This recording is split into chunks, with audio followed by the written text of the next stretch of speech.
Judicial Authority, titingnan yung warrant, titingnan yung procedures in accordance with the law ng Pilipinas kung nag-comply. At ikatlo, doon magre-request si Digong ng interim release. Karapatan niya yun, nakalagay dito. Nirespeto nyo ba? Kayong mga sundalo at mga pulis, sinong nag-utos sa inyo para labagin mismo ang batas ng ICC? Remember, Duterte is still innocent. Because he's not convicted. Pero tinraton ninyo siyang convicted. Is that correct? Duterte will be returned. Okay?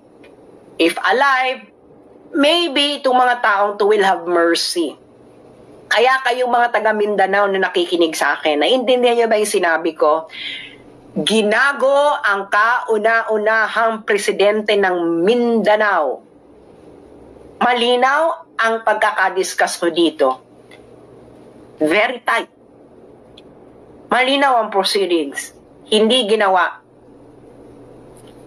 You all have the right to be angry because everything that happened is a fruit of a poisonous tree. Everything that happened has no legitimacy. Ergo. Diba? Tama? Yung mga ano dyan, law professors. If something is a fruit of a poisonous tree, the proceedings leading to that something is what? Basic yan, diba? Basic yan sa law. If something is a fruit of a poisonous tree, and what happens to the proceedings leading to the something? Void. Illegal. Not accordance to law. Parte ito ng law. Dapat hinirap nyo si Duterte in front of the competent judicial authority. Nakaligtaan. Either nakaligtaan nila dahil high, or hindi nila binasa yung batas. Pasensya na, ganyan talaga ay proper, at ikatlo, ang rights ni Duterte ay respected. Hindi nyo ginawa yan. So definitely, kayong mga sundalo, kayong mga pulis, anong batas ang sinusunod nyo? Explain it to the Filipino people. What was the law did you follow? What was the law did you follow? Illegal. Everything that you did is illegal. You are not following the Constitution. You are not even following the ICC statute.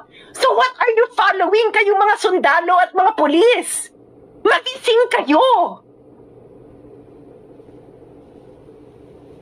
Ngayon, okay, nag-violate na sila doon. Hindi ba? Nag-violate na sila doon. Hindi nila iniharap si Digong. Hindi nila hinarap si Duterte sa competent judicial authority. Dinala nila, di ba, sa Villamor Air Base, and from Villamor Air Base, inilakay ng eroplano. That's not according to the arrest proceedings of ICC itself. Meron ka ng procedural flaw. Kayo ang nagkamali. Kayo mga pulis, mga sundalo, wala kayong batas na sinusunod. Mahiya kayo sa mga anak ninyo, sa pamilya ninyo, at sa bansang Pilipinas. Anong batas ang sinusunod ninyo? Ito ang batas na umiiral sa arrest ni Duterte. ICC statute. And according to the ICC statute, dapat si Duterte ay iniharap sa competent judicial authority ng Pilipinas. Hindi nyo ginawa yan. So anong sinusunod ninyong batas? Wala. Oh, ngayon, violated na yan. Pupunta ngayon tayo sa Article 59.3. Anong sabi ng Article 59.3 ng arrest proceedings? The person arrested shall have the right to apply to the competent authority in the custodial state for interim release pending surrender. Anong ibig sabihin nito? Di ba? Inaresto mo. Tama. Inaresto nyo. Kayo, tama. Ang pagkakamali nyo kayong mga sundalo at mga polis, hindi nyo ginawa yung step 2. Dinala nyo dapat si Duterte sa harapan ng competent judicial authority ng Pilipinas. At pag nakaharap na si Duterte sa competent judicial authority, dun siya mag-a-apply ng interim release pending surrender. What did you do? You violated the procedures of ICC itself. Sabihin nyo nga sa akin, kayong mga lodin na nagmamarunong-marunong, was Article 59 complied with? Kitang-kita ninyo ang nangyari. Kitang-kita ninyo mga nangyari, kayong mga law din na nagmamarunong. Kitang-kita ninyong mangyari. Hindi na natin kailangan ditong mag-calisthenics. Alam ninyo at alam ko, pareho tayong may alam sa batas. If the law is clear, we refer to the ordinary language meaning of the law. Ano ang ordinary meaning ng Article 59.2, kayong mga law din? A person arrested shall be brought promptly before the competent judicial authority in the custodial state. Ordinary meaning. Ano ibig sabihin yan?